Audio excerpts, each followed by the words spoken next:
May I request all of you to please be seated? Thank you. Welcome you all to day 2 of Umagine Tamil Nadu 2025, where we inform, inspire and innovate. Accelerating Tamil Nadu's tech progression is not just a theme.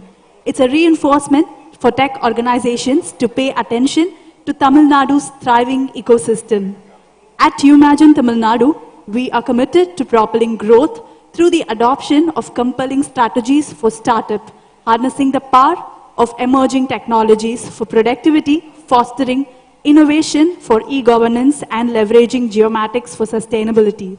Umagine Tamil Nadu stands as an evolving platform propelling Tamil Nadu towards its trillion-dollar dream. Thank you for joining us in shaping the future of technology, entrepreneurship, and talent mobility, contributing to the global wave of innovation. Today, we begin with a panel discussion on cities, suburbs, and satellite towns as engines of growth, how technology is enabling and accelerating the economies. First, I would like to call upon our first panelist for today, Mr. Ravanan N, Executive Director at Dailyhunt, CEO, Oneindia. Can we all give a huge round of applause as we welcome him on the stage, please. An astute thought leader with 23 years of experience in managing teams across content, sales and business development, product development, and operation management across leading telecom operations in India, experience in having excelled in startup conditions and successfully scaling businesses from scratch, now heading content across the portfolio for India's largest vernacular platform and building the go-to content destination for Bharat. We welcome you, sir. Next, I would like to call upon Mr. Naveen Chandra, founder and CEO, 91 Film Studios. Please give a huge round of applause as we welcome him on the stage.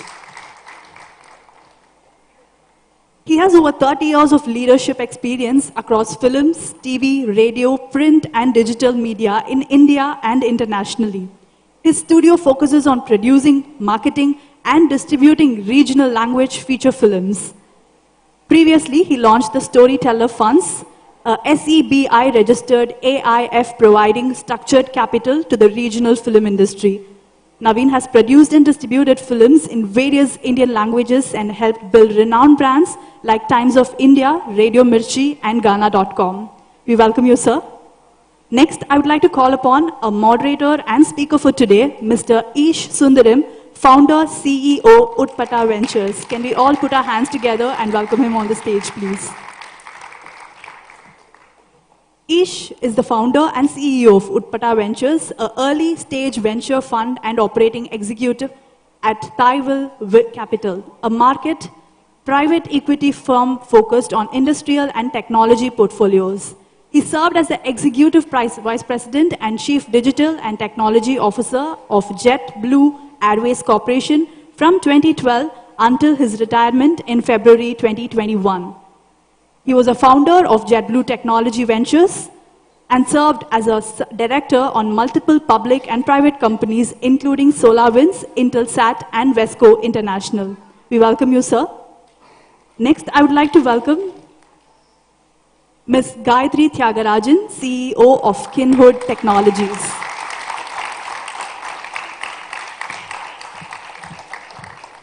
Gayatri Tyagarajan, CEO of Kinhood Technologies and founder of KYN, a neighborhood discovery and connectivity platform, has over 2 decades of versatile experience in financial services and technology firms in London, New York, Zurich, Singapore, and India. She has held senior positions in various verticals like business strategy and leadership, data, technology, operations, and finance. As a senior management professional, she's effectively partnered with C-suite leaders to define the vision and manage the execution of business strategy, leading to targeted, profitable outcomes. We welcome you, ma'am. Last but not the least, I would like to call upon Dr. Viveka Kalidasan. Can we all give a huge round of applause as we welcome her on the stage, please? Dr. Viveka Kalidasan is a visionary technopreneur recognized as one of MIT's 35 innovators under 35 and Singapore's top 100 women in technology. She is the founder and CEO of River Venture Studio, the world's first inclusive Industry 5.0 accelerator focused on sustainability and human-centric innovation. River Venture Studio helps Global Startup Cafe, offering pilot opportunities and fostering diversity in leadership. We welcome you, ma'am. Over to you, sir. Thank you. Vanakkam Chennai. Eppadi irukeenga ellarum? Did you all have fun yesterday? Who came here yesterday? Wow, that's amazing. Thanks for coming. Second day will be even better. I'm hoping for a lunch. I didn't have lunch yesterday. It was too busy, but today I'm hoping to have some good food. But thanks for coming. I know it's early morning for many of you, Friday morning. I am here for only one reason. I'm going to be very public about it. Gayatri says, you come, you come. That's it. Like, there is no other second choice. Thanks, Gayatri. We're very proud of what you do, with your team, and, had a great chance to interact with some of your team members. And before we jump in, we have an amazing set of panelists here. I was also thinking maybe either one of panel and I'm well seated in the middle too, right? So they can debate amongst themselves. So my job is easy, but I'm going to throw some good questions. What you're going to see in our panelists is not just visionaries and entrepreneurs and all those things, but they are really change agents. What they're all doing in different parts of their work, the community work they are involved in, is amazing and also a massive change to our society. I personally have seen some of the work Gayatri has done, and I got a chance to interact with Mr. Ravanan, and I was looking at your profile in the media. It's just inspiring to see that. So first of all, welcome. Thanks for joining us in the panel. The topic today is very interesting, right? How the world has changed, cities, suburbs, towns. I come from a very small town called Tuticorin. How many of you know Tuticorin? Gayatri, I know you come from Madurai, and Viveka, you come from Madurai, and we all come from small towns, right? We're not like the big city people, like speaking fancy English and going to Don Bosco and stuff like that. We grew up in small towns, but something helped us to be where we are today and open the doors for us. But if I fast forward today, 30 years since I left, Tuticorin and settled abroad, the world has completely changed. Technology has rapidly changed, especially post-pandemic. The influence the suburbs and small towns have had on people's lives, and how rapidly the world has changed around us, and you can work from home, and the digitization of these things, the local, the marketplaces that has evolved.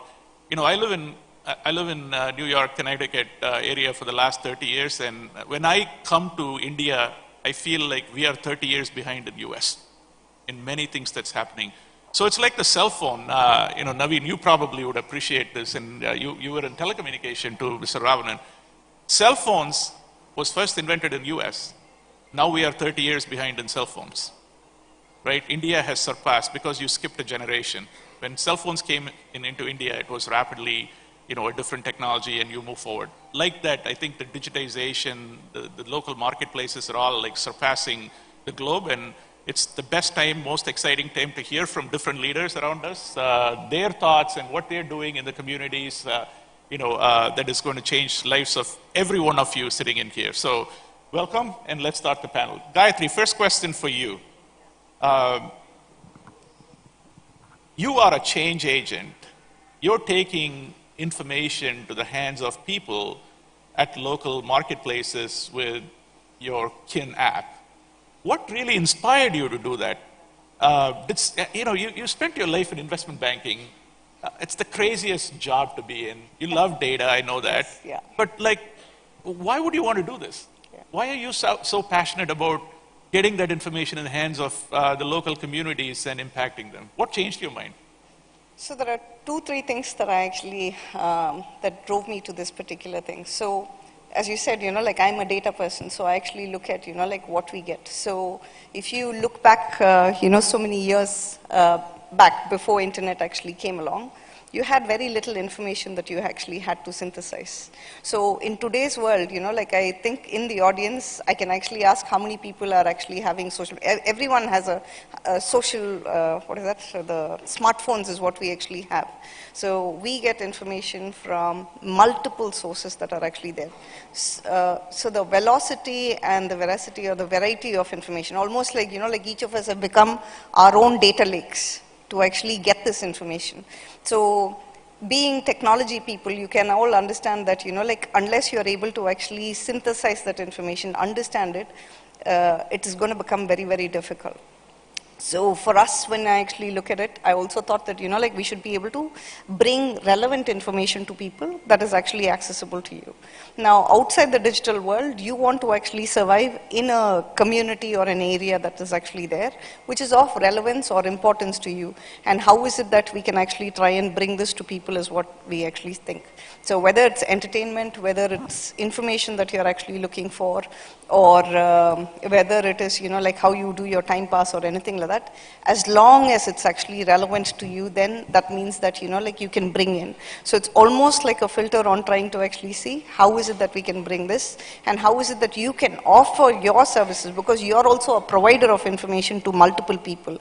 It can be your business, it can be your profile that you actually have, or your talent that you want to actually communicate, and it should reach the relevant people. And how is it that you're actually going to bring that? So relevance for me is the main driver to actually bring all of these pieces together. And that's the reason I actually thought, like I'll get into this space to make things very relevant to people. You've had an amazing journey. Congratulations. I had a chance to, hear from your team, and most of your team members are here. Can you raise your hand here? You guys have to talk to them. They're one of the best, team I have spoken to. Very inspiring what they do. Viveka, you come from Singapore, my dream city.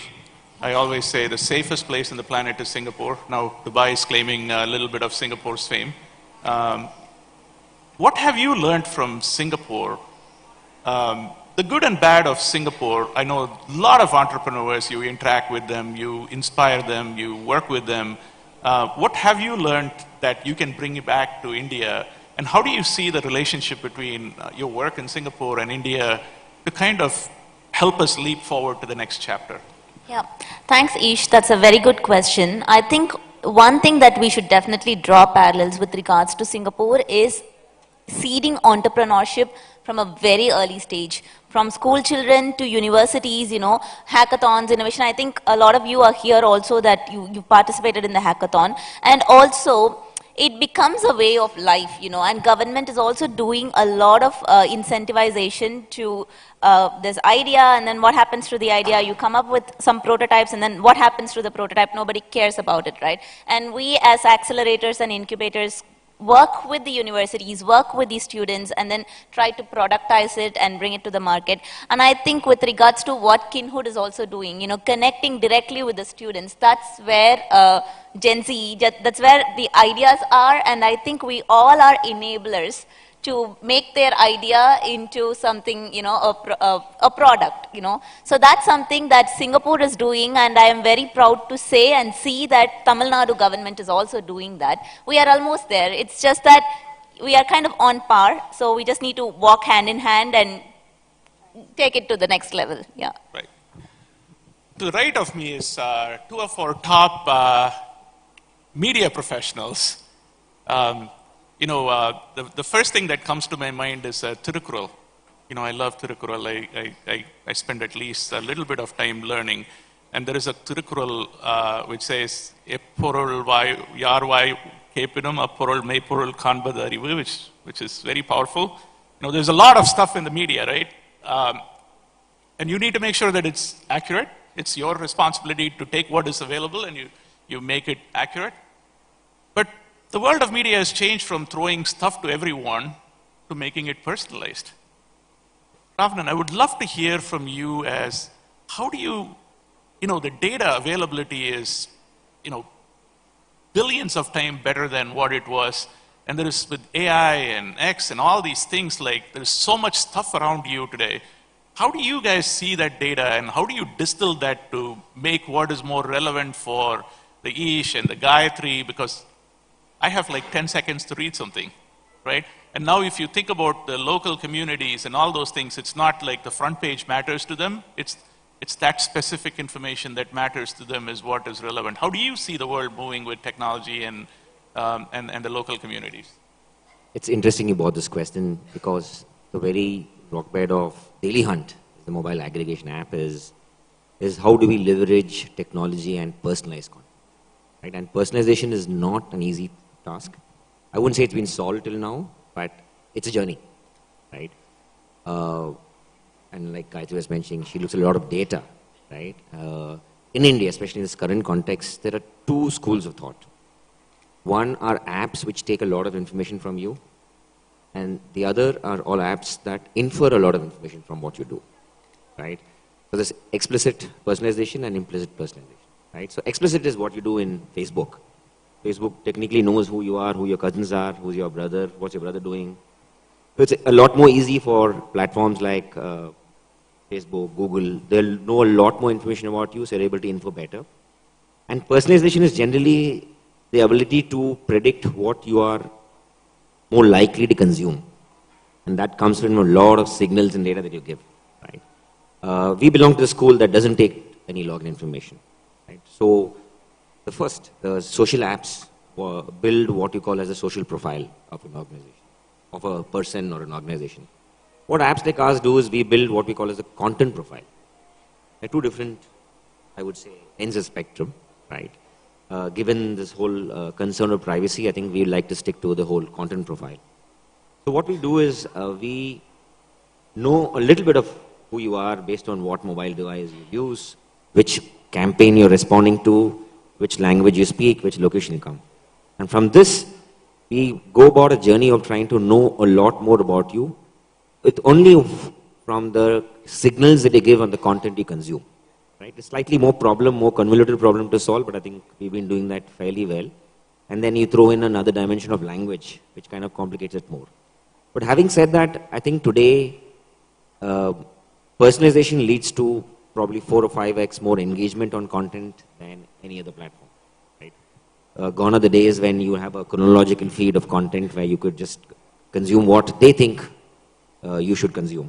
Right? And today, most apps, every home screen of the app is very different from everybody. The person sitting next to you sees something else, and what I see is very different, right? So, while the problem has thrown up a lot of challenges, and especially with a market like India where there are multiple languages, right?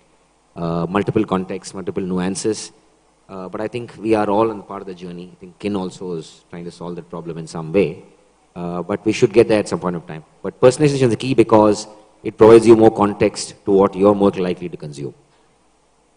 That's wonderful. I sincerely believe a lot of disconnect between the metro cities and township. Today, the gap that existed with with information sharing is now pretty much filled with social media and other ways of communicating. So you don't feel that you're left out in a small town today, right? Naveen, I know you spent 2 decades of your life in media and entertainment. Now you're an entrepreneur, investor. What has changed in your life from being a media guy, Times of India, to becoming who you are today? And how do you see your investment profile change these townships that you want to work with, the smaller towns and the medium-sized cities? Where do you see that growth for you? Thanks, Isha. That's a good question. Thanks, Gayatri, for having me here. I think one of the first realities of modern society is that all of us are migrants, right? On this panel, Ish comes from New York. New York is a migrant city. I come from Bombay. Bombay is a migrant city, right? Gayatri is in Chennai. It's a migrant city. She's in Singapore. She's not from Singapore. She's a migrant to Singapore and so on and so forth. So I think what essentially all of us are living a migrant life, right? We don't belong to our hometowns. There's a beautiful Tamil film that released last year called Maya Zagan. How many of you have seen it? Okay, so this is a wonderful film. You should see it. It's about a lost childhood It's about migration to a new city and forgetting your roots. Arvind Swami and Karthik do a terrific job. Very, very nice, small, easy to consume film. And it tells you what it really means to leave home and to go to a new city, and what it means to come back to the city and feel belonging, that this is where I belong, right? It's a wonderful film. I think you should all watch it if you've not seen it already. And I think in my media journey, I have, I have launched various brands. I mean, Radio Mirchi was one. And when I was launching Radio Mirchi, I remember we started in towns like Patna, right? So those of you who know media, Patna used to be under TAM called Media Dark, right? There was no media when we launched Radio Mirchi in 2005 in Patna. So Patna was not measured in Nielsen and TAM ratings. Patna was not on the map. Once we started launching Radio Mirchi, we started getting small local advertisers. You know, the Panwala, the tailor shop, the second-hand bookstore who passes, the IAS books down to the next, etc. Those were the advertisers on radio. First time in their life, they had actually created a ad and they came on. So we sort of brought them on board and so on and so forth. So when I started looking at my journey as an entrepreneur, I first looked at regional cinema. I said I have to do regional cinema because regional cinema is where India is, right? I call it Mitti Ka Khushbu. In the sense, the real stories come from, back in the regional markets. I don't work in the Hindi market. I don't work in the English market. I work in that. Because I believe every migrant story, every story of human movement, every story of urban story is a story of home, is a story of going back home. And that cultural roots is what we are losing in some manner. And that is what, if you can get, that's a great thing. That sense of community is difficult in an urban environment. And so any effort at building that, I think will be great. So my inclination is towards that. And when I heard of KIN, I think KIN is trying to do that, right? Build communities, remind you of your roots, remind you of your people back home, and try to connect with local neighborhoods. So all of us, when we stay in Bombay, I've been in Bombay 20 years now, but there are still parts of Bombay I don't know.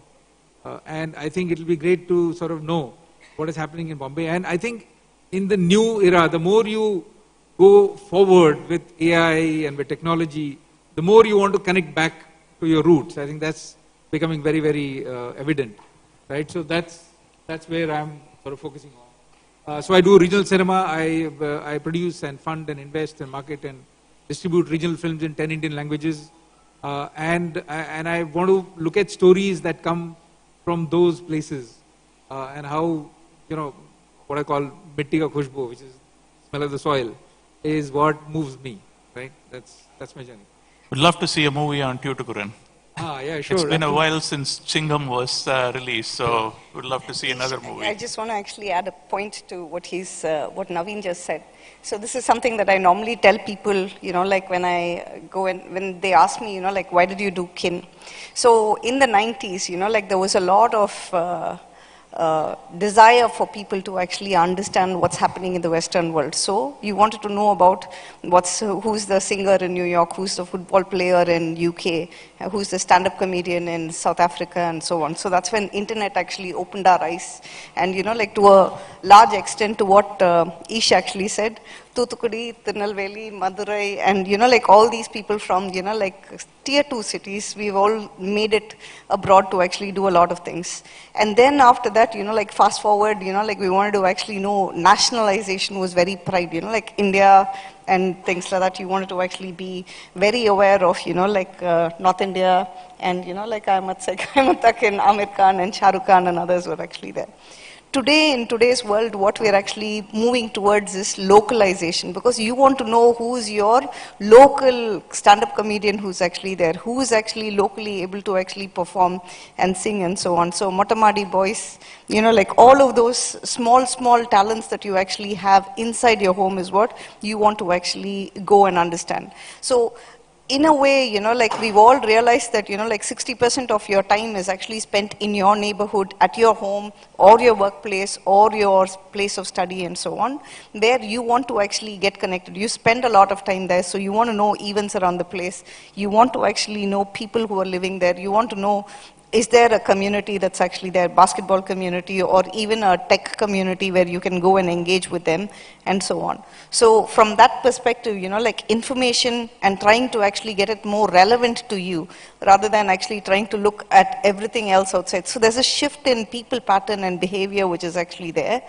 in this, like vast information age. We're not trying to actually replace or anything like that, but, like if you really think about it, how tech is actually going to actually expose all of these small things that are there. So the events that are going on, those people who are there and what offerings are actually there and so on is what, will be more relevant and more interesting to people. And that's what we're actually seeing today as well with the number of people on what they search for in our app and so on. That's pretty cool. Vivek, do you have something to say? Yes, I also wanted to add something for what Gayatri is doing, right? One thing when trying to know what's happening local, more so for people who live abroad, even you told me yesterday that you're here to, your mom is here, my parents are here, right? Aging population is becoming, it's going to be more than younger generation, but I think that, how can we make use of the younger generation to actually take care of the aging population, which is not living with us. So when I even, like on my phone, I follow NDTV and Hindu, right? And then I choose Madurai and in both to see what's happening there while I'm not in Madurai. More so because to see how it is affecting my parents. Whatever is happening is actually affecting my parents who are living here, right? So I think with regards to that, whatever Kinhood is trying to do to make use of the younger population to take care of the aging population is something that I think that's really very good. Yeah, and I think you should do more so, not just in terms of aggregating news, but also how to deliver something very faster, like which opens a new Q-commerce or a e-commerce, something like that. That's a fantastic segue into this whole concept of micro-market economics, right? When I see something in the developed economies like US and Europe, this is not happening there. There is no local, delivery system. In fact, the town I live in, there is no food after 10 p.m.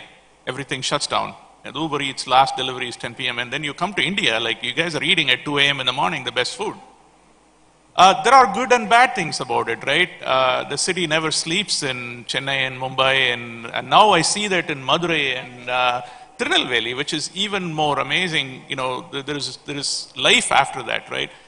So the whole local economy is only going to supercharge with technology. So my first question, Mr.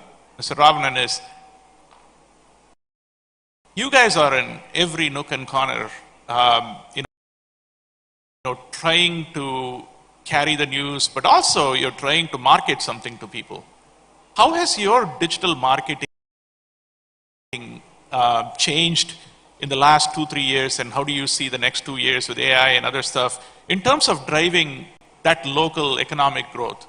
Do you guys even think like that? Because everyone who comes to a news media not just comes there because they're reading something, but they're also buying something at some point, right? You're targeting that audience, and that drives economic growth for that city. How do you see that? Before that, I'll probably put this whole hyperlocal thing in context. The way we look at hyperlocal from a content space is hyperlocal is equal to vernacular, right? I'm saying back in 1999 when we started our journey, probably we were trying to raise money, Indian language / vernacular, Indic language is not sexy enough. It is not very attractive enough to even raise money because it is considered Tier 2, Tier 3, largely driven by English and to some extent Hindi. I think with the advent of technology, a lot of digitization, I think this whole ecosystem has changed. And once this ecosystem has changed, we realized that India is not one country. It's a million Bharats. The whole VC lingo of million Bharats, right? And Tamil Nadu itself is not just one state because there's so much of heterogeneity, unlike the US. Probably there's one language that entire US speaks, right? We speak 1,622 dialects in India, where Tamil itself is having probably 32 slangs, 32 ways of, speaking, right? So, since our journey started with this whole hyperlocal concepts, we've been looking at this hyper-personalization very closely from day one, right? It started off with language, but then as we progressed over a period of time, consumer behavior also started getting more, I say, granular, right? And since we work on a lot of data, right, we try to match consumption with the propensity or intention to purchase a particular product, right? So if you look at our personalization layer, doesn't just work on our content serving engine, it also works on our ad engine. And interestingly, the hyperlocal ad market works very differently from your overall digital market. Right. Right? Very different. As of last year, I think digital market is scaled to hit around 50,000, 60,000 crores, right? Of which I think now hyperlocal advertising is 30-40% now. Oh, wow. Yeah, it's a sizable amount of number. Like you said, right? There are local vendors who like to advertise. The whole SMB business, while it's long tail, but it's massive. That's amazing. We're little bit running behind schedule, and we have something more exciting that is going to happen now. I'll tee it up and then pass it around to the organizers to explain what it is. Gayatri's team has been partnering with IT&T and driving a lot of innovation in this community. As a part of that, they've evaluated about 50 plus startups or even more, and kind of distilled that into 25 startups that most of you are here somewhere. Raise your hand who are all part of that startup community. No. This is the Kinnovate Hackathon. The Kinnovate Hackathon. Wow, that's amazing. I spent some time with some of you in the front. Congratulations to being here. And then the 25, we have 5 exciting winners we're going to announce, and we have our favorite IT minister, Dr. Tyagarajan, who's here. I'm not going to steal his thunder, but I will have him to the stage and be part of us. Or maybe Hari, why don't you tee it up, and then Dr. Tyagarajan PTR can announce it. Great. Quickly, to give you context, in line with the theme of Inform, Inspire, Innovate, we had this Kinnovate Hackathon Challenge for all college students in Chennai in partnership with the Umagine team. We had 300 plus registrations, 20 plus colleges, 100 plus entries. We had 5 different tracks to basically evaluate these students. We gave them 48 hours, news, user behavior, sentiment analysis, content moderation. All of you who taken part in this contest, congrats, all the best. We had 25 finalists. So from these 25 finalists, we have the top 5. We'll quickly go on to that and we'll invite PTR sir.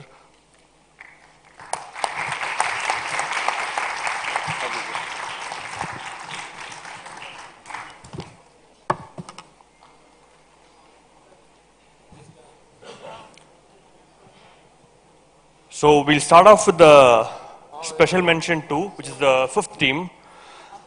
This is a team from Chennai Institute of Technology. The track being content moderation. The team name Phoenix.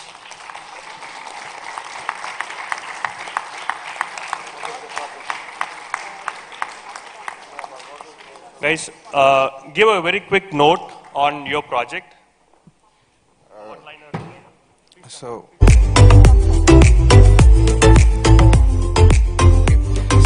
Hello everyone, I'm Shwetsa Ashwin from Chennai Institute of Technology, and we created a project called Lint Toxic, which basically linting the toxicity out of content. So we use some AI models to detect NSFW content, harmful content and toxic content, and filter it out. And we also used a system and a way to detect false information to give more truthful and accurate information to the audience. So that's a basic outline of what our project is. And I would like to add something. Since Kin is actually a local load app, we have also integrated support for Tanglish and other mixed code languages, and we are planning on more support for other Indian languages such as Malayalam, Telugu, Kannada, for having a seamless experience for content moderation. Thank you.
Right.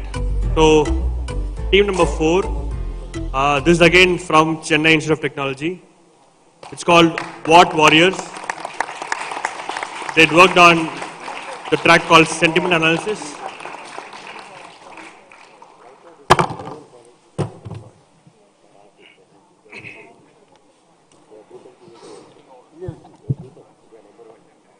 So actually we worked on sentiment analysis project. It is nothing but recently we have seen like in a particular post there will be many comments which may be positive or negative. What we did was we trained an AI model to detect whether a particular comment is positive or negative, and we can get the feedback like how that sentiment of that particular post was. And also we integrated many language support like Tamil, Telugu, whatever language may the comment be. It will translate it in English and it will detect the sentiments of the comment.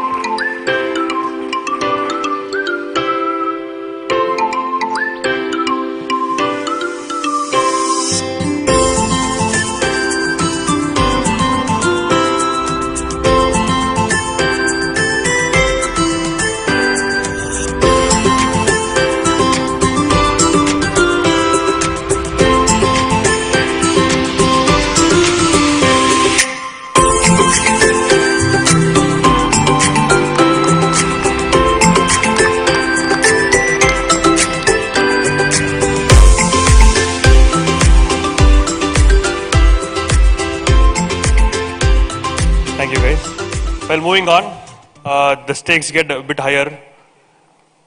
Team 3 is from Venkateshwara College of Engineering. Tech Easers. They worked on a project called User Behavior Analysis.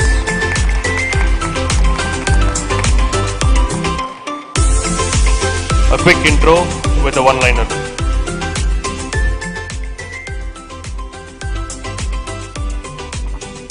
Hi everyone, I'm Jay Aditya, this is Akil Ahmed, and that's Devesh. We're from Sri Venkateshwara College of Engineering. We worked on user behavior analysis. Like they talked about, we are trying to build a content profile and a social profile of a user using graph networks and machine learning models, unsupervised learning, and we built an LLM layer on top of it using generative AI in order to build a comprehensive dashboard for user behavior analysis. I would like to thank Gayatri ma'am for organizing this, and sir, thank you everyone.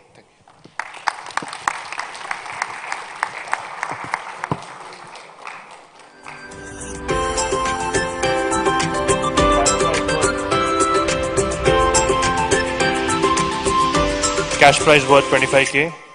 Congrats, guys.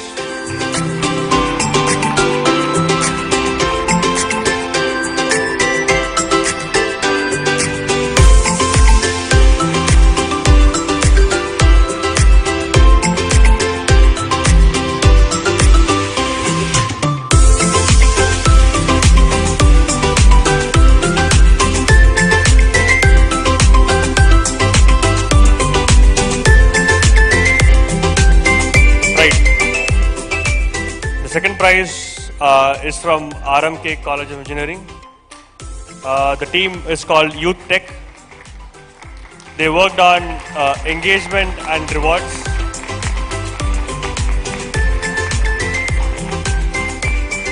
Hello, we are team Youth Tech from RMK Engineering College, and we worked on engagement and rewards platform PS, and we first understood that the problem was user retention, and that hardly 10% of the people who download the application are using it actively. So after understanding this, we thought how we could increase the user base, and for that we conducted many surveys, and we understood where incentivization was needed. And to bring upon real world changes and incentivization, we created a feature for donating points and gaining points through quizzes within the app. And that's how we try to innovate and provide a solution to the problem. So, thank you. Good work, guys. A cash prize of 50K.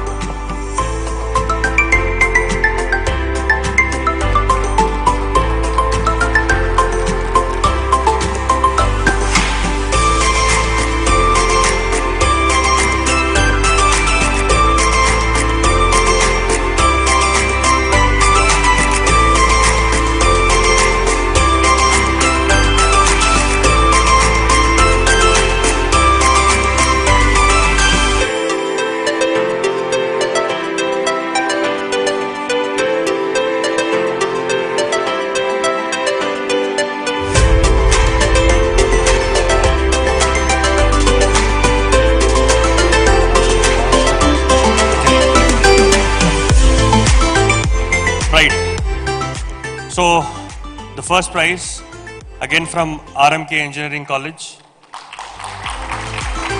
The team is called Navina Tamilar. They worked on a track called News Information. Congrats, guys.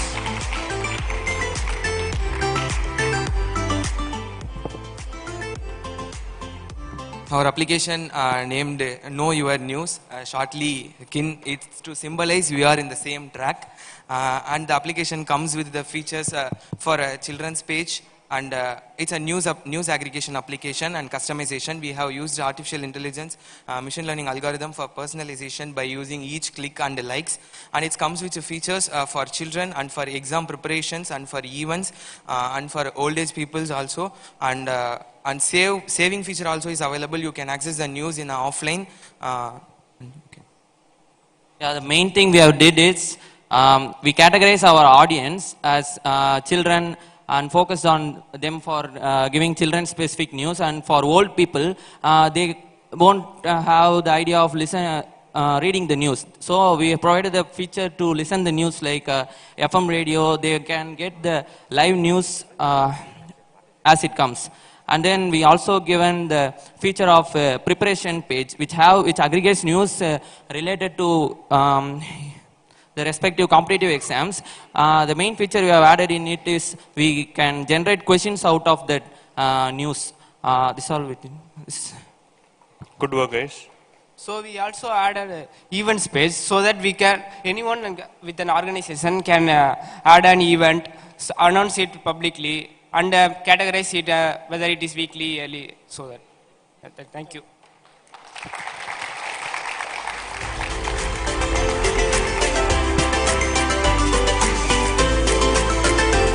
Cash prize was 1 lakh. Congrats, guys.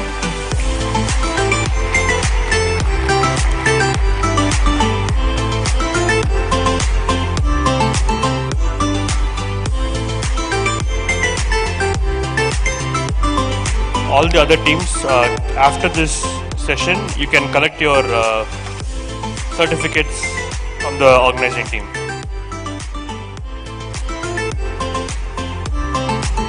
Right.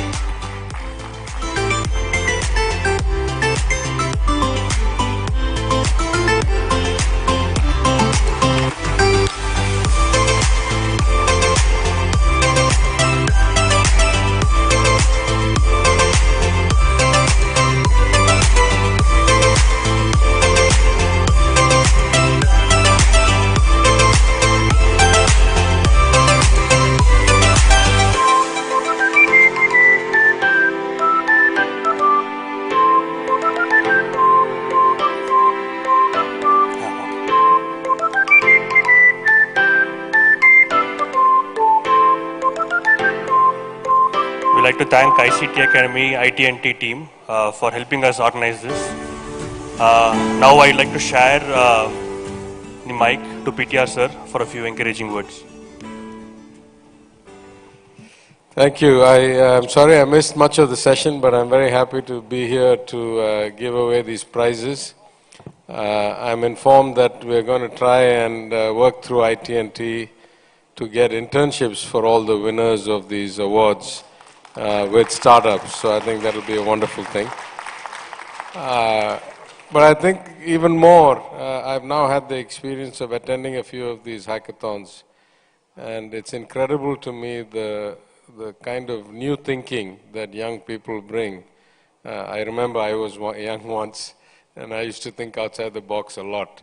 So especially in this age of rapid evolution of technology and new kinds of problems which many of us cannot relate to because, you know, many of us prior to the social media era, prior to the ubiquitous, I think many aspects like those highlighted today, sentiment analysis, content screening or automated screening, filtering and selection, all of these, I think there's a lot more to be done. And so one of the things we've been talking about actually is for next year's Umagine, for 26, to have a year-long event taking the best aspects of all the different hackathons we've seen across all the colleges and the youth of the state and work towards a separate kind of youth event in this during Umagine. Next year we've taken both arenas, both this one and the next one. And I think we'd like to bring a few thousand students in, having gone through a process of hackathon for a whole year. There's so many problems that need to be solved. Even in the Smart India Hackathon, I noticed that many governments had given their problems. And I say this very often, the complexity of society, the scale of society has changed dramatically, and most governments have not adapted adequately around the world. I'm not talking about politics now, I'm just talking about administration and governance. And so a lot of governments can actually use a lot of new ideas. So I think some combination of commercial plus social and public benefit. We'll run a year-long hackathon and hope we get brilliant people like those we saw here today to work on problems both in terms of economic impact but also societal improvement. So this is a wonderful start. Thank you to Kin, thank you to IT&T, thank you to the panel here, and we hope to do a lot more of it in the future. Thank you very much. Thank you. Would have Gayatri, our CEO, address the gathering. Hi, a couple of quick words. So thank you, Minister, for gracing this occasion. So I'd like to actually say a little more about Umagine and the effort that, the IT Ministry, the IT&T, and the ICTA have actually done. So just as you guys have a small stage this year to actually do this hackathon, thanks, Minister, to actually say that, he'll take it far wider across the state. Last year, I had the opportunity to launch KIN in the innovation arena. So I had a tech launch that was there. So although I'm a media company, we're still a tech company as well. So it's nice to see the IT Ministry supporting not just, startups, but also extending their support to students as well. So it's like a journey that we all have in terms of taking hoops to become, student creators, and then, startups, and then trying to actually move on to become big industrialists. So I'd really like to actually thank you for the opportunity, sir. So thanks a lot. Thanks.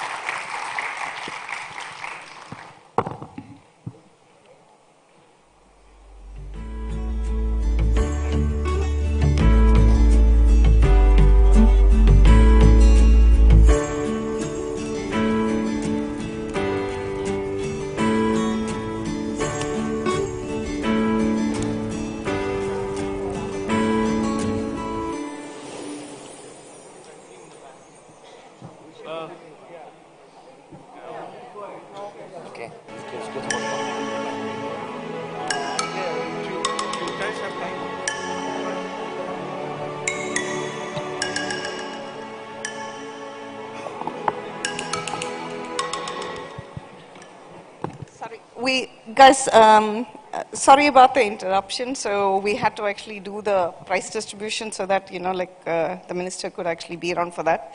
I'd request all the panelists that we stay back so we can complete the panel, because there's a lot more that we wanted to actually talk about in terms of technology and how tech is actually enabling societies to actually grow. Particularly in Tamil Nadu, there's a lot of changes that's happening. So we can just talk about it and complete the panel. Thanks. Thank you, Gayatri. We have some extra mics. The best use of our time probably is to ask you can ask some questions for the panelists, so it'll save my time. I think that would be so good. I'm going to pass the mic to start with some questions from our audience. Hi, this one's for you guys. See, so this is listening to... Can you hold the mic close so we can hear? Okay, I'm not loud. Okay. So this one's for you. From what I've heard from the panelists, and especially your thought behind KIN, it's almost like coming back to roots. So coming back to roots, is that a challenge, or coming back to a familiar turf? Is that making it easy? Coming back to the roots. I think the question was that, is coming back to the roots, because I've lived outside India for 25 years. So the question is coming back to the place where I belong, is it easier or tougher? I'd like to actually say that, it's a bit of both. I think it's more easy because, like culturally, you're actually still very connected to this place. And as each of us have actually been trying to say that, like trying to, I can't remember the phrase that, like the Hindi phrase that you actually use. Mitti ka Something khushboo. about mitti, yeah. Yeah, so that is what, like attracts and draws you back. The only change is that, like when you come back, there is a lot of change that's actually happened. So technology and everything has actually transformed. So today when I actually look at the same Besanagar or when I'm looking at Ananagar, I'm looking at it through the digital eyes in terms of, like how things have actually cracked and so on. So trying to actually come back has been easy. Culturally, I think, there's a lot of changes that's actually happened and we still have a long way to go. But home is home at the end of the day, so it's much more easier to actually come back. Oh, from a business perspective. Oh, from a business perspective, I think India, Ish actually brought up this topic earlier. He was talking about cell phones in the US and the communication patterns that are there. Infrastructure, although, they had discovered telecom and telephones earlier, the technologies that you actually have here are very different. 10, 15 years ago, when in New Jersey, when PATH was the only thing that was there was only one Hyatt there, and the place was completely empty. So in my Credit Suisse office, if I had to make a call, I used to actually come outside, stand outside the building, and actually speak to them. And I used to laugh at them to say that, this is what's actually happening in the US, but, in India, when I'm going from Chennai to Tirunelveli on a car, I never lose my, 3G connection at that time. So I used to actually say that. So from a tech perspective, I think the infrastructure in India and in every Asian country is actually much better than the Western world, and it's actually improving. And today, I think there's 1 billion plus smartphone users in India itself. So you can see that the time is actually right for people to actually embrace technology, embrace digitization, get more familiar with it and so on. So from that perspective, it's actually been, very different. Doing business in India, if somebody says that you're a woman entrepreneur and you can't actually do that, I don't believe that. Every country has its own challenges. Women entrepreneurship is, it's not a big thing. You just have to actually plow along and actually do that.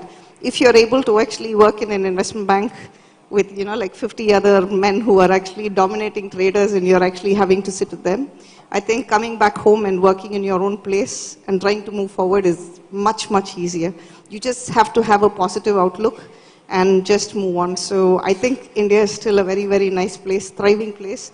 Lots of opportunities for people to actually move forward. And it's the outlook that you actually have to start as an entrepreneur and actually move on. Let me also try and answer the question commercially, right? So when I say Mitti Ka Khushboo also means that when the pandemic happened, a lot of people got introduced to the digital economy. People who never had ordered anything online, for the first time started ordering things online, right? And now there was a potential of a small farmer, small business in the back of beyond of Tamil Nadu to actually have his produce delivered anywhere in the world. So if you were, situated in the US and you thought of home, and there was, let's say, a North Arcot biryani that you remembered, right? There is now tech delivery that enables you through tech to have that delivered anywhere in the city or beyond the city. Coimbatore has been known for pumps, right? I mean, for years. Shivakasi is known for firecrackers. And these are brands that rest of India knows that belong to these parts of the country. But there's a lot more local commerce that can now become national in nature. So the lines of national and local will blur. It'll essentially, you can deliver. Technology now enables you to, technology is an enabler. I mean, although AI is trying to enslave humanity, but tech, by definition, is an enabler. So if you use tech as an enabler, you can solve a lot of problems delivering commercial things.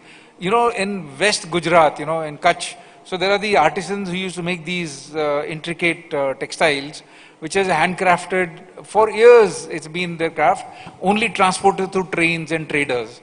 Today, on digital, people from Germany and Spain and Mexico can buy it. So I think, yeah, it's an enabler. I mean, when small towns become hubs for commerce, people move back.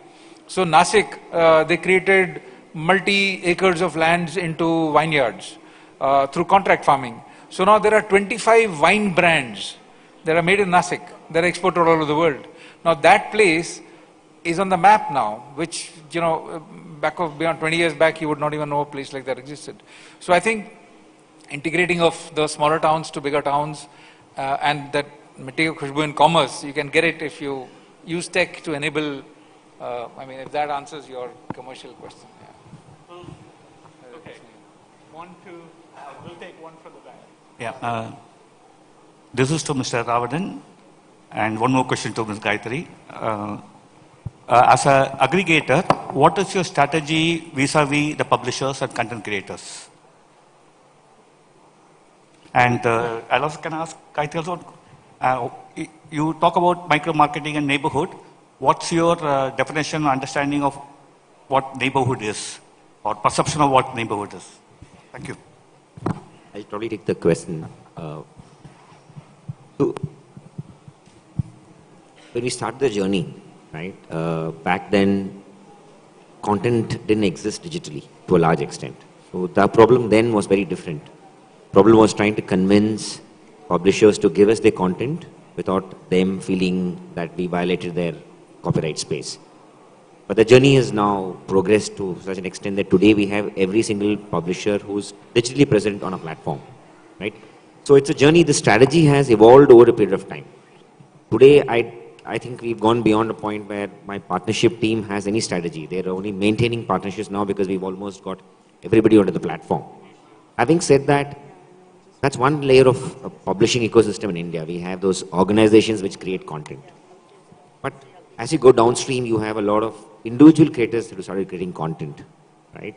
So for that, the strategy is slightly more, I would say, evolved, needs to evolve a little more, because we see that a lot of noise gets generated from individual content creation. I think quite a few of these kids at the Kinthon tried to solve the problem of moderation, right? If you see any platform that's gone through a journey of individual content creators, has stepped back a little because it creates a lot more noise than what you'd want.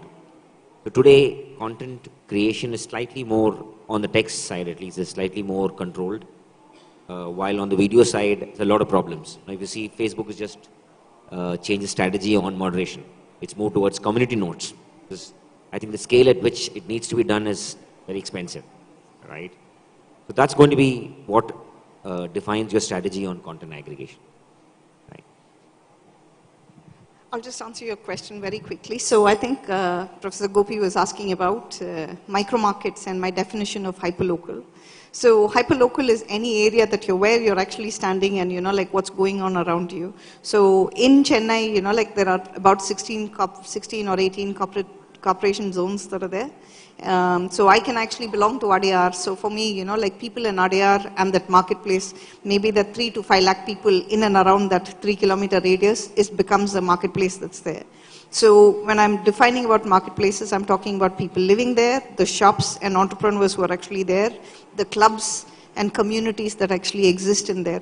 So how is it that that particular community can actually become a self-sustaining micro market economy? So I'm talking about that shopkeeper and that person who's actually there trying to understand what's in their neighborhood, where they actually go, how they can actually leverage that neighborhood for their own things. So you might actually be, like students who are doing Viscom, or you can actually be tech people that are there. You can actually create a smaller, solution for the local shop to be able to actually market or enable e-commerce for them so that they can sell in that particular space. So how is it that, like people are able to self-sufficiently manage within that economy and build that economy forward is my definition of micro markets, and that's what I'm trying to actually push along. So in Chennai, if we actually have 6 or 7 very strong micro markets that I'm actually trying to create, more than 30 or 40% of the GDP of Chennai is probably coming from those areas that are actually there.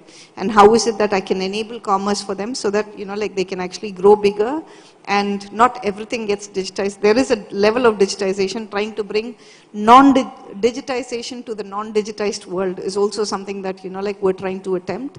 And that's the objective. And I guess some of you from your hackathons have also given us some more ideas in terms of how we can take the thing forward as well. So thanks again. Thanks for your time. I think we're running a little over to the next ones, but all the panelists will be available just outside. So if you do have any questions or suggestions, please come and speak to us just outside the hall. Thank you. Thanks again for a wonderful morning, and thanks to Ish, Ravanan, Naveen, and Viveka as well for flying and taking all the time to actually speak to us and making this very memorable to us. Thank you. Thanks. Thank you so much, ma'am. May I request you all to please stay back for a few minutes? I'd like to call upon Mr. Guru Chandran, District Revenue Officer, ELCOT, to please come on stage and felicitate all our moderator and speaker today. Can we all give a huge round of applause as we welcome him on the stage, please? First, we'd like to felicitate Mr.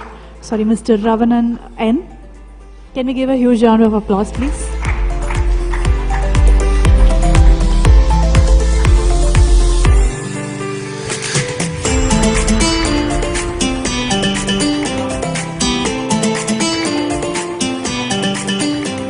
Next, I'd request Mr. Naveen Chandra to please accept this as a token of love.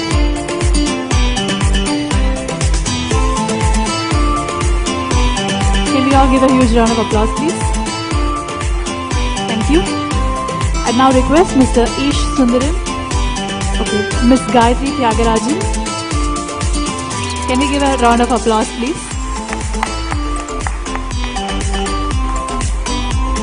Last but not the least, we have Mr. Ish Sundaram.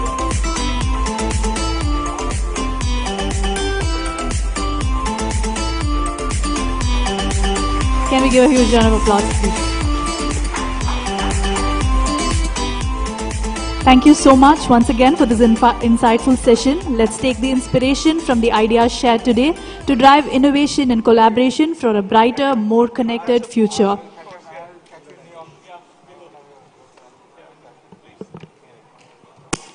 Thank you so much, sir. Thank you so much, ma'am. We are now moving forward to a masterclass on cybersecurity challenges, innovation, and talent needed in marketing. I would request, please, all of you to stay back. It's a very short session.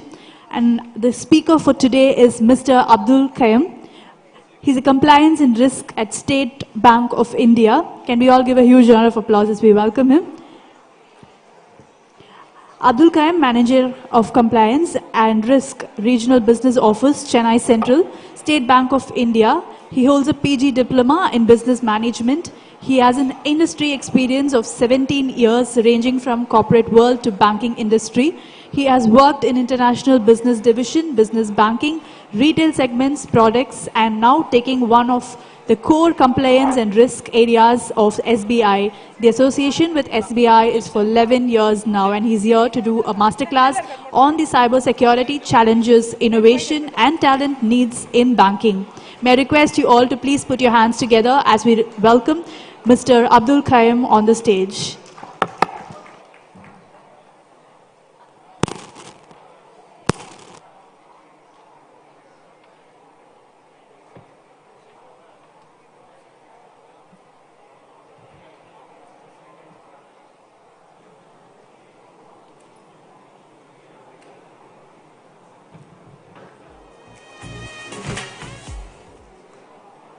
Request all of you to please not leave the room.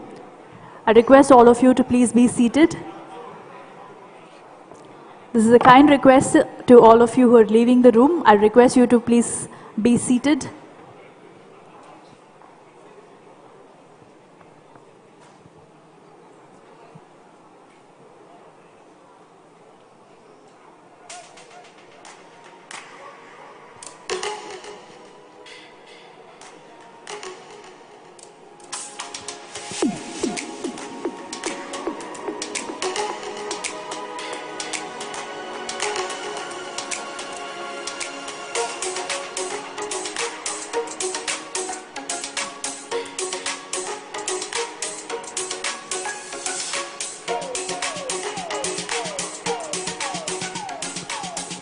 This is a kind request to all of you who are entering the hall. Please take your seats.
May I request everybody entering the hall to please take your seats.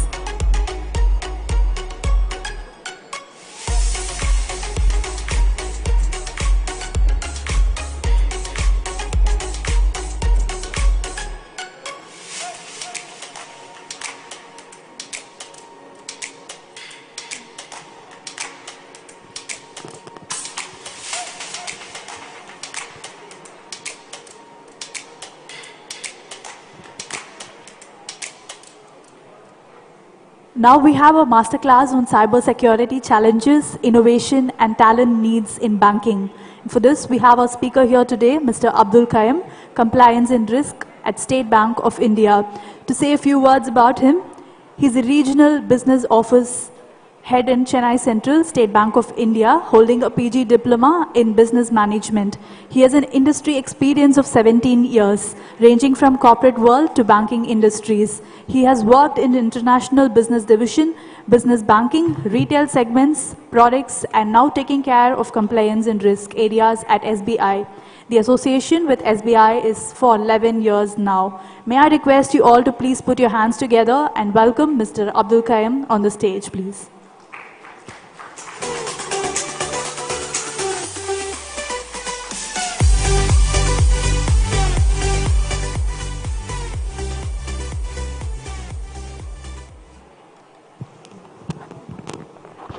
Good morning, everyone.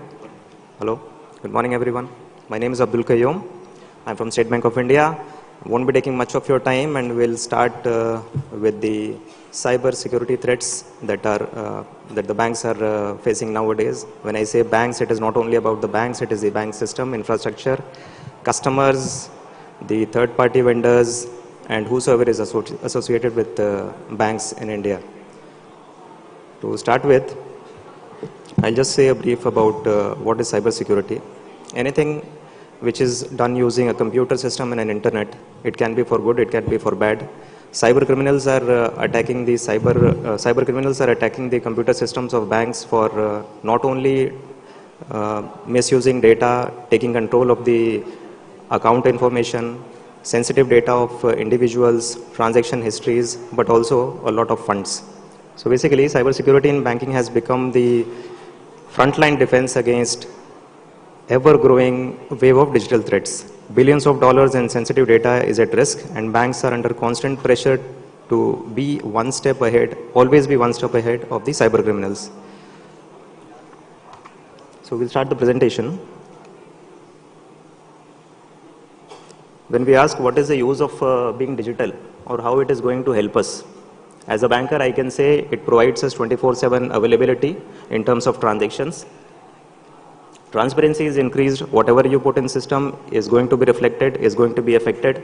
You need not stand in queue at the branch, fill up application forms to do NEFT and other service requests.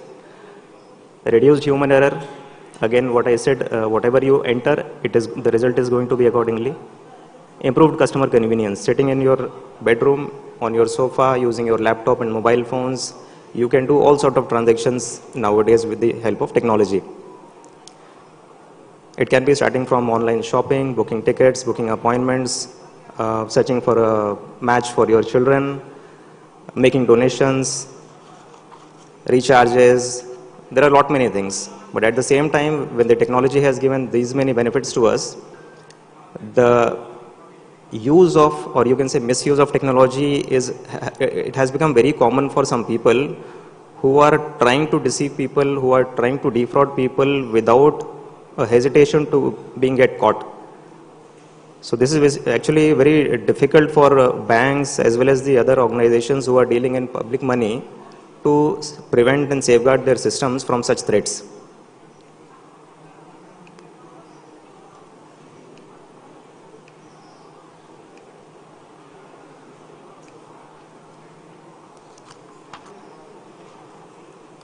Cybersecurity in banking basically refers to the technologies and practices that are designed to protect against any kind of cyber threats. We are not only having the data of customers, financial data is there, personal information is available. There are so many social security numbers of customers that in case it is compromised, it can have detrimental effects on the image of the bank. Customers, of course, they are having a faith on the banks, trust on the bank that whatever information we are sharing with the bank, it is going to be secure, it won't be disclosed to others, and that is how there is a deep trust on the banking industry by the customers. It is not only about the money which is involved, rather the data, it has got more value. So basically, it is about securing the entire digital infrastructure of a bank from online banking system to internal databases against any kind of unauthorized access. Now, why do banks need cybersecurity? First one is, as I said,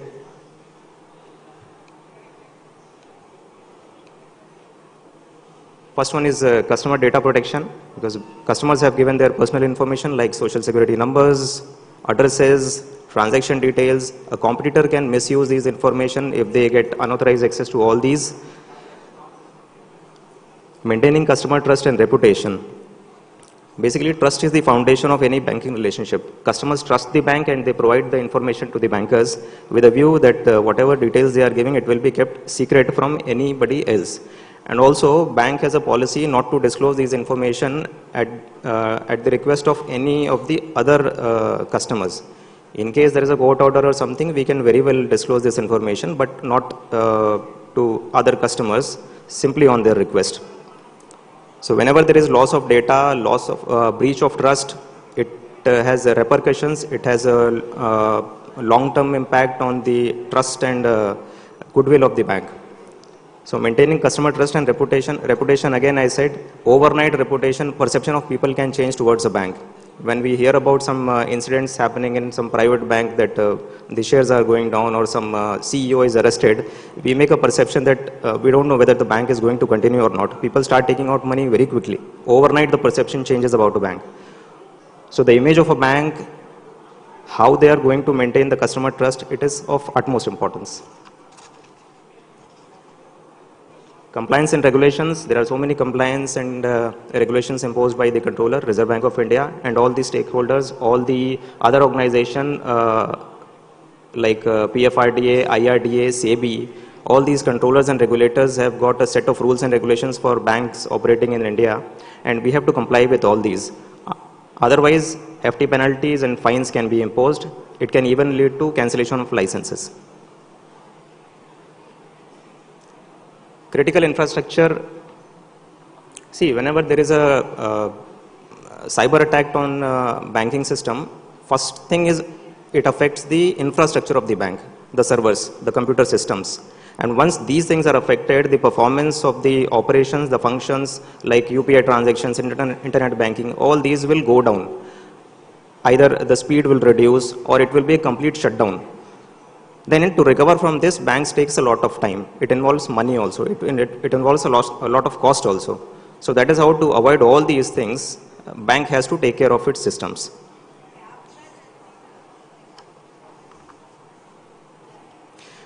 And of course, ensuring business continuity.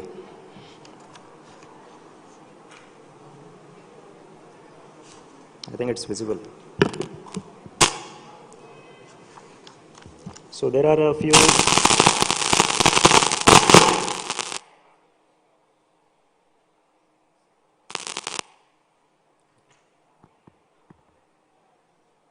Hello. Hello. Hello.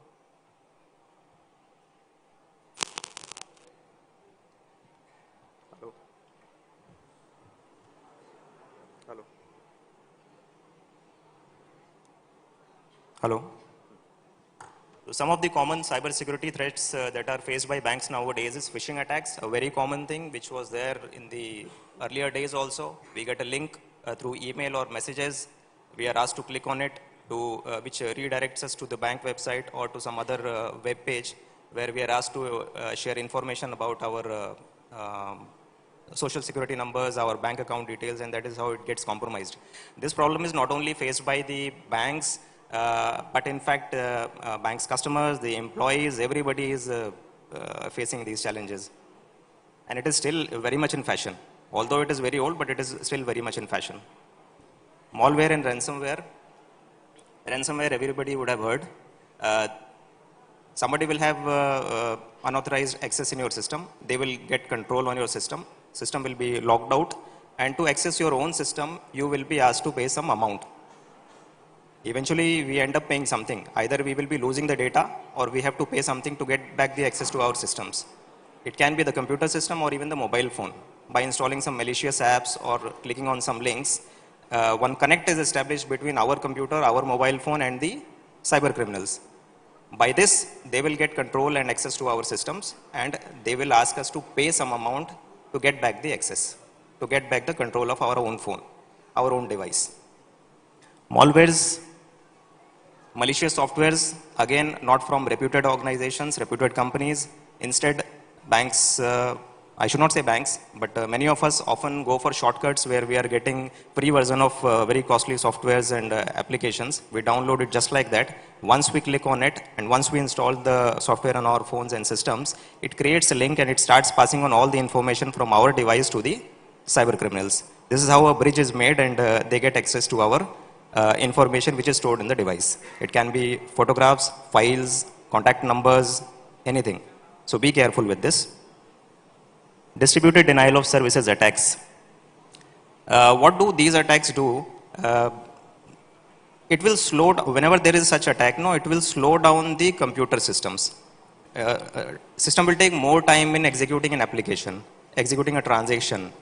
You enter an ATM and you expect that within 2 to 3 minutes your transaction will be over, but it will take more time. You will feel like my ATM card is stuck. Or when you are doing an internet banking transaction, the OTP will take a lot of time to come. Sometimes you have to click on resend OTP 2 to 3 times, and eventually the page will be out. Amount gets debited. Again, it's a matter of concern. So this is done by creating a kind of traffic in the system by the cyber criminals so that the entire system gets slowed down, and eventually it will affect the performance of the transactions for the bank. NEFT transactions will not be settled in time. Internet banking will take a lot of time. Sometimes it will be a complete shutdown for the banks.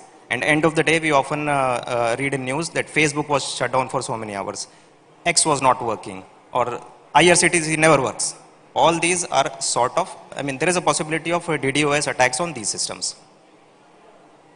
Advanced persistent threats. Under this kind of attack, cyber criminals will enter into the systems of the organization in a way that it is not recognized in time, and they will be there in the system for several months and years.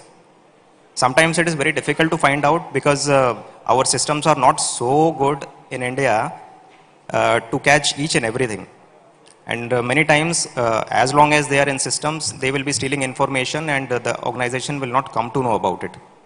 So this kind of threats are not very common in India, but it is reported from many of the other organizations across the world. Third party and supply chain attacks. Banks or other organizations, we are relying on so many third party vendors and services we are getting from outside. Sometimes there is a loophole, or these third party vendors create a backdoor for cyber criminals to enter into our systems. This can also be a probable threat for the systems where we can lose some important information or money.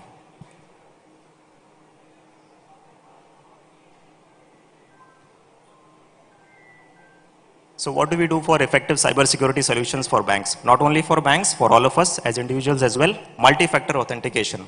After logging in the internet banking, we enter our user ID, password, and then one OTP comes which is to be entered.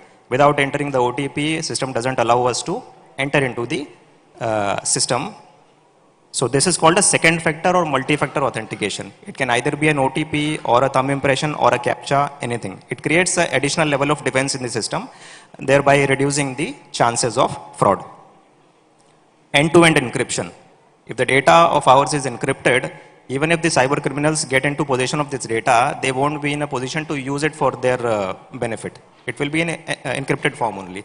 So encryption should be strong enough.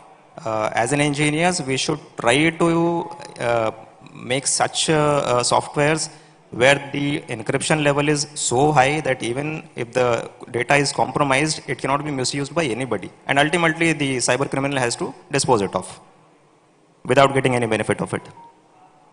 AI-powered threat detection system is a system which uses a lot of data collected across the systems, and it studies the patterns of transactions in the system. Thereby, it will try to find out is there any lapse in the system, is there any malicious attempt to get unauthorized access to the systems, the data, the information of banks. This is used by SBI actually. It is already implemented. Zero trust architecture. Systems are there, procedures are there, but we should not trust anybody. On every level, on every entry point, there has to be a checking system, checking mechanism. So following this thing and without giving any kind of relaxation to any of the levels, we can ensure privacy of data. And security incident and event management systems. This system is yet to be implemented in India. What this system does, it is an extension of the AI powered threat detection, wherein it will be analyzing data for the entire banking system, the entire organization system, and if some, you can say, something unusual is figured out in the verification, it will, an alert will be sent to the concerned department to recheck the thing. So this will basically, it will try to figure out if something is going wrong in the system, and in early stages itself we can detect if there is some abnormality. Best practices, how to deal with it, regular employee training, we should train ourselves as well. Conducting regular audits, of course, regular is a audit is a kind of post-mortem, because if something has already happened, then we go for audit. But in case there are pre-audits, or what I do is I'm a compliance and risk official. Before the audit comes to the branch, we go to the branch and we check for the records and data, and we advise the branches in case anything is not in order. So such kind of pre-checks are always beneficial to find out if something is wrong. Keeping software updated, update the software, keep the patches updated, never download software which are from unauthorized sources, never go for free, nothing comes for free in this world. If you get a free software, probably you won't be getting updates, security updates precisely. Implementing strong password policies, of course, developing an incident response plan. Incident response plan, whenever there is a problem, we have to come with resilience. There has to be a return with the same vigor and same energy. So it's in SBI it is called BCOR, Business Continuity and Operational Resilience. Whenever there is a disruption in systems because of natural calamities or system failure for some other reason, SBI has a system wherein we can quickly come out of it, and we can keep providing uninterrupted services to our customers without any disturbance. Hardly it takes a matter of few minutes. We can arrange, we can have an alternate arrangement with some other branch, nearby branch, and customers can be redirected. So whatever transactions I went to do at this branch, I can easily do it in the other branch also. This is called BCOR, which is available all over India for State Bank of India. As I said, it is not only about banks, it is about individuals also. So these are some common cyber fraud mechanisms adopted by cyber criminals nowadays. Phishing links, the old good method, where we get mails and SMS with a link. SIM swapping, not very common, but of course when it happens, it is very detrimental because all the OTPs start going to that new number and the person can get access to your systems. Fictitious online selling platforms. iPhone available on website, one website is for 1.5 lakh, another website is selling is for 95,000 rupees. Brings a kind of suspicion in us.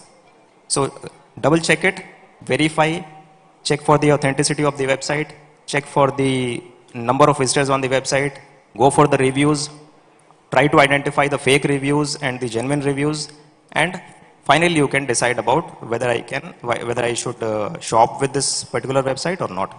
But it is always better to go for the reputed players rather than going for the unknown ones. Wishing calls. These are calls. Sir, I am calling from State Bank of India. You have to update your KYC. Instead of asking you to go to the branch, I will say, sir, you can share the details with me. I am sharing a link with you. And once a link is given, it creates a link between you and me, and I can get everything, whatever you want. These cyber frauds are not a single, cyber criminals won't use a single technology for doing frauds. They will use a combination of 2 to 3 things.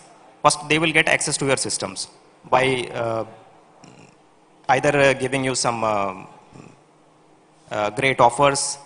You can call it greed also. By giving you some great offers, they will try to get access to your systems, or by creating a fear in your mind.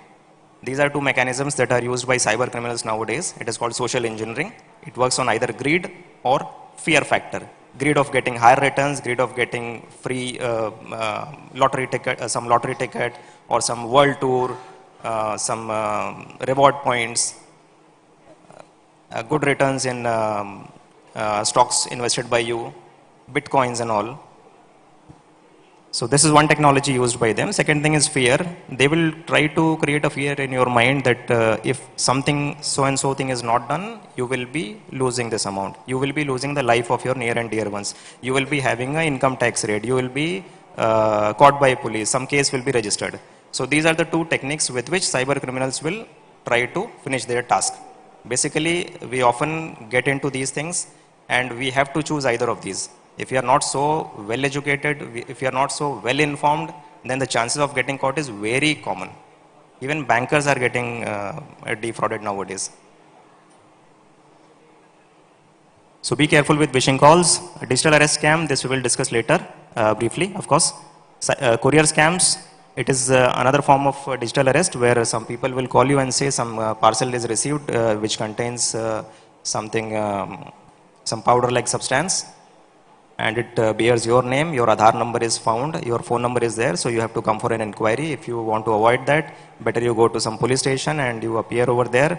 If you want to avoid that also, you have to pay some amount in the form of bail, and we will arrange for dismiss this case.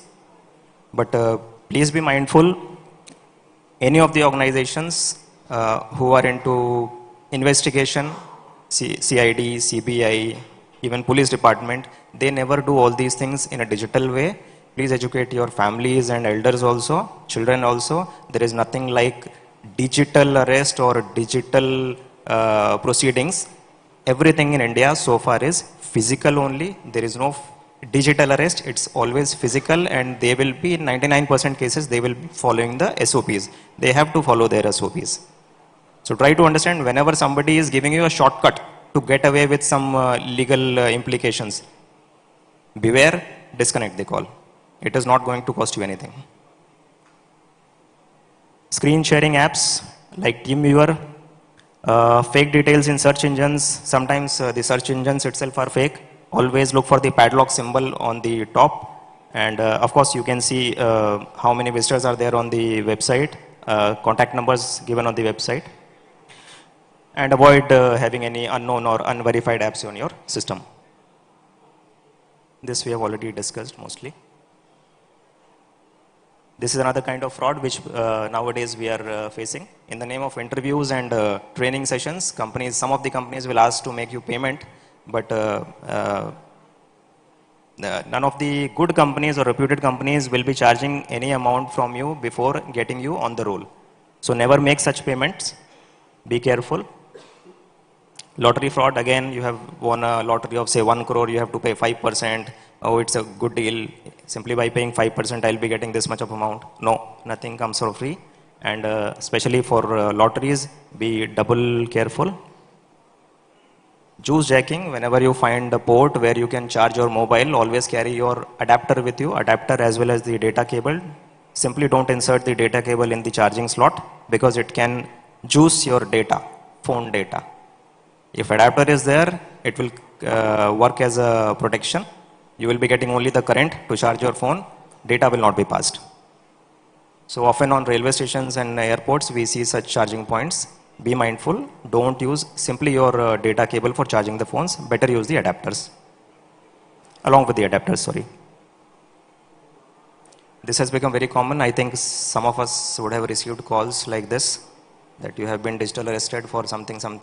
And you have to pay an amount to get a bail bond. There will be a setup, there will be a video call where judges will be sitting or policemen will be sitting in uniform with flags in the background, and they will be talking as if they are calling from some investigation department in Mumbai, and they will tell you that, sir, your name has appeared in some unlawful activities and you have to face consequences.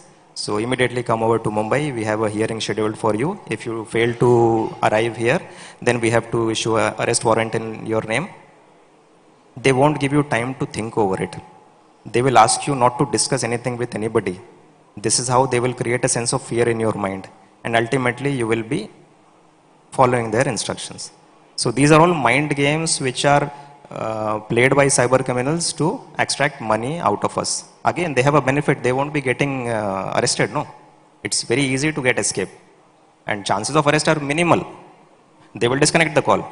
Many videos are there on YouTube where we see such cyber frauds have called real policemen. And real policemen have uploaded those videos on YouTube. So there is nothing like digital arrest. Arrest is only physical. Be careful with your transactions. If you have not done something, you need not worry. If you disconnect a call, nobody is going to take action against you. Not even the local constable. Nobody will take action against you. And whenever you come across such thing, please inform the bank. Please inform the bank wherever you are maintaining your accounts. Always note down the phone number of the branch manager or branch staff. Customer care numbers are given in all the passbooks, backside of the ATM cards, credit cards. Always be in touch with your bank. Change the passwords. Once you realize that something has gone wrong, you have to report it. The moment you feel like something is going wrong, it has gone fishy, you have to change the passwords. Change the password, block the ATM cards, block the internet banking facility, and later once everything gets settled down, you can again change the passwords and start using it. Courier scams, as I said, DHL, Jumbo Box. Some do's and don'ts for ATM cards. It's all very common, known to everybody.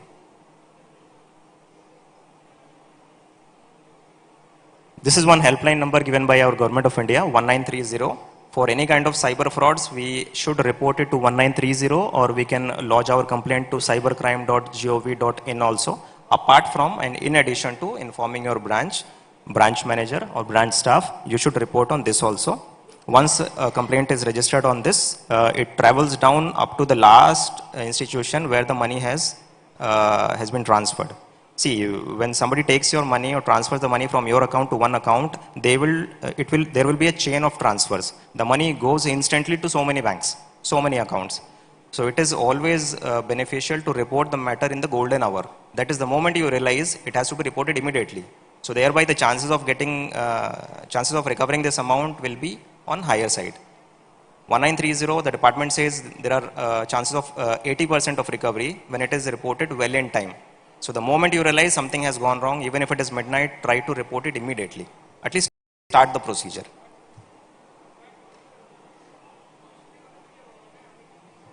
So simple, creating a password, auto lock, trusted network. Okay, these are some toll-free numbers of our bank, very easy to remember, 1800-1234, 1800-2100. The first one is actually very easy, 1800-1234. This is the customer care number on which you can make a call and report to all sort of cyber incidents or all sort of service requests also.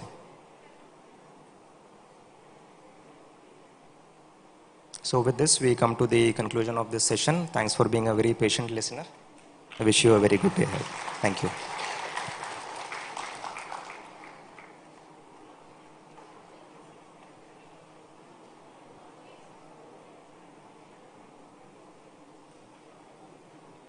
Thank you so much. Now I would like to request Ms. Elavirisi, Deputy Collector, Tamil Nadu E-Governance Agency, to please come on the stage and felicitate our speaker today, Mr. Abdul Qayyum.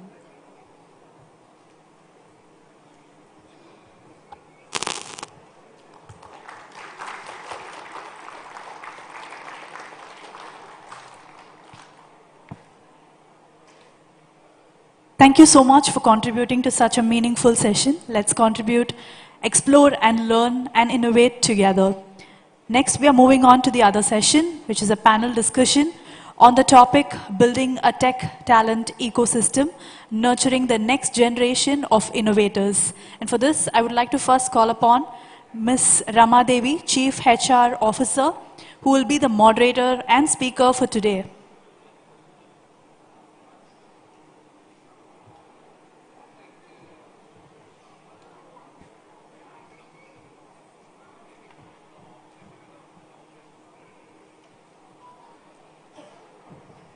Before we move on to that, we'll take a 5-minute break and we'll come back to this panel discussion. Thank you.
Check test check.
May I request all of you who are standing behind to please come forward and fill the seats in the front.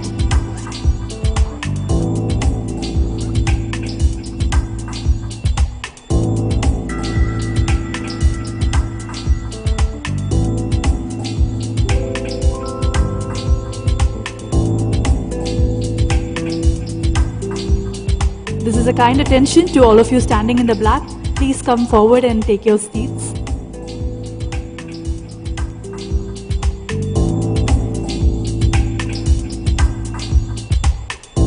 Now we are moving forward to the panel discussion on the topic Building a Tech Talent Ecosystem, Nurturing the Next Generation of Innovators. And for this, we have a moderator and speaker, Ms. Ramadevi, Chief HR Officer. Can we give a huge round of applause as we welcome her on the stage, please? Ramadevi, a seasoned HR professional with over 25 years of experience, blends strategic expertise with operational excellence. She served as an Indian Armed Force, first women air traffic controller, handling critical flying operations. Transitioning to IT, ITES and FMCG sectors, she excels in talent strategy, employee engagement and leadership coaching. We welcome you, ma'am. Next, I would like to call upon our first panelist for today's discussion, Mr. Charan Kumar Shetty, Director, UPS, Indian Technology Center. Can we give a huge round of applause as we welcome him on the stage, please? Mr. Charan, Director, HR at UPS India Technology Center, is a seasoned HR professional with 25 years of experience in consulting, talent acquisition, HR transformation, and workforce planning. With experience at Ransat and L&T, he excels in leading teams, driving transformational projects, and mentoring future leaders. Can welcome you, sir. Next, I'd like to welcome the second panelist, Ms. Jayanti Vaidyanathan, Vice President and HR, PayPal India. Can we give a huge round of applause as we welcome her on the stage, please? Ms. Jayanti Vaidyanathan is the Vice President and the Head of Human Resource at PayPal India and has played several strategic roles globally and across the region. During her 25+ years of diverse experience in human resources, Jayanti has led HR, the high-tech technology and consulting fields in companies such as Conveyance and Fidelity International, where she helped partnering strategically with business leaders. She is the recipient of the Most Powerful HR Professionals of India Award by the World HRD Congress and an Innovative HR Leader Award. We welcome you, ma'am. Next, I'd like to call upon a third panelist for today, Mr. Shri Mahedesha V. Can we give a huge round of applause as we welcome on the stage?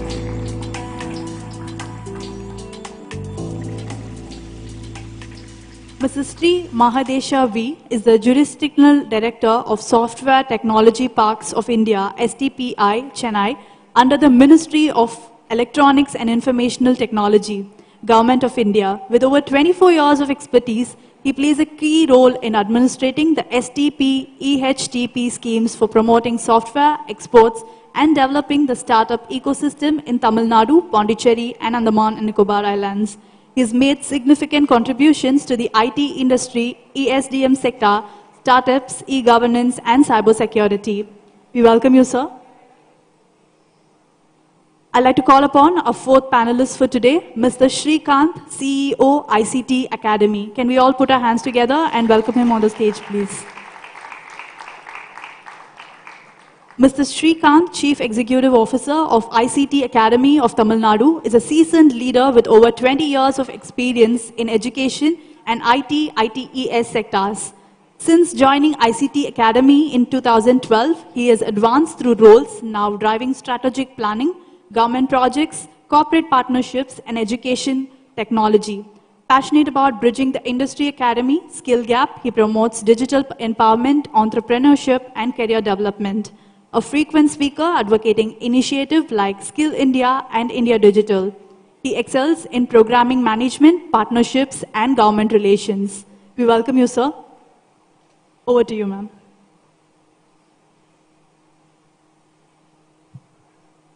Good afternoon, all. It's my proud privilege to be with this esteemed panel today. And as we all know, the pace at which the industry or the technology landscape is changing, it's important and very pertinent for the manpower to be ready for that. The world belongs to people who can innovate fast and keep up their pace with the moving technology space, right? So this esteemed panel today will be sharing their views and visions on how to build a technology talent ecosystem which is sustainable, especially for Tamil Nadu as well. Their views on how to build this talent ecosystem and explore some of the strategies for cultivating this ongoing innovators which we need. We really need innovators to keep up the pace of the industry what we are having. So, the first question or rather, first topic which I would like to, garner your attention is towards updating of curriculum, which has been discussed much about, how the curriculum followed in the academies or the technology institutions need to be updated on an ongoing basis to match up with the industry expectation. So, what are your thoughts on that? What's the frequency of this updation needed and how can curriculum be commensurate with the technology demand of the industry? So would you like to go, sir, first on this? Shrik?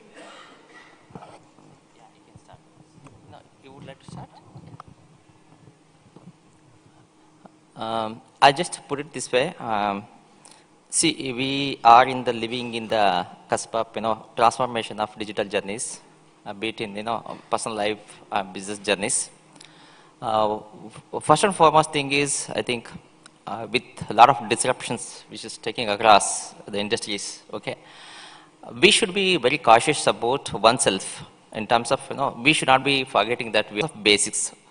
So having said that, these two things, balancing life as well as the technology learning. So from the point of view, our question is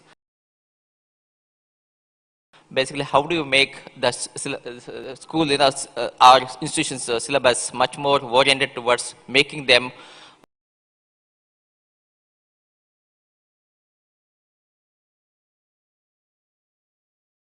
industry ready kind of a thing. So the thing is, our institutions by and large, we are actually regulated by UGCs, okay, MHRD and all. So we are actually going with a kind of a framework under which government of India or concerned bodies actually put up the framework under that need to be put into place. I feel that I think some autonomy also need to be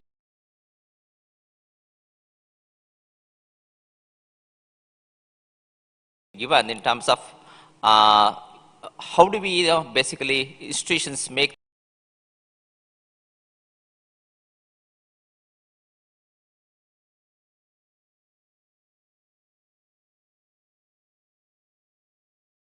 their own syllabus in terms of going with the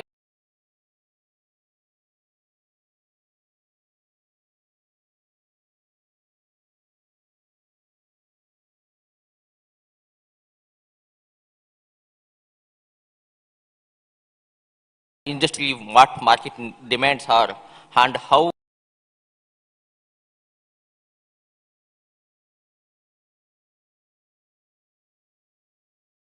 we can cope up with kind of a demand and supply kind of bridging these gap. That is a kind of autonomy because most of the institutions today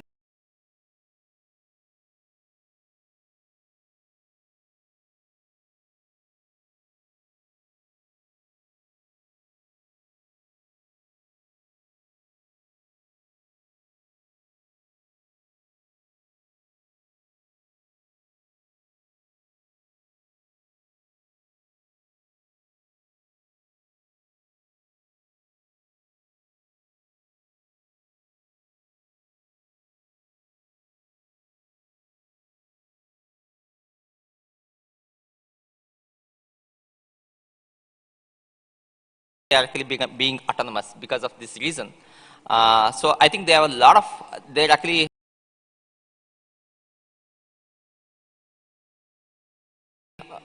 well ahead of the curve in terms of those actually not being autonomous.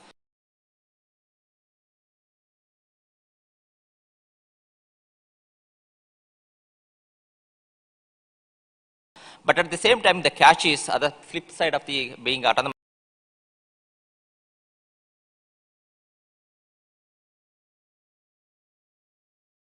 is that how do we make up the students? It's not like just making factories and creating labors, techno labors. It's not like how do you make 360-degree person? How do you make that kind of a thing is very important at the same time to have a holistic development because the workforce need to be leaders tomorrow. How do you make that journey happening? I think that's how I think. With that, I'll leave it to. Sure. Thank you, sir.